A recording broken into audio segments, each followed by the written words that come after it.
Sa mga pagsubok sa buhay,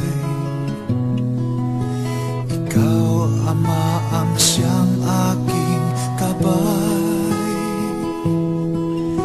Kaya lamang nakapagtagumpay, dahil sa gawa ng iyong kamay.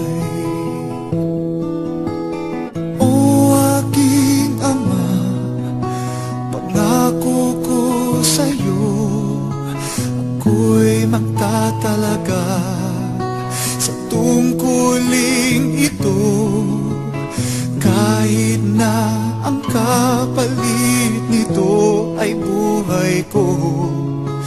Ako'y magtatapat pa rin sa'yo.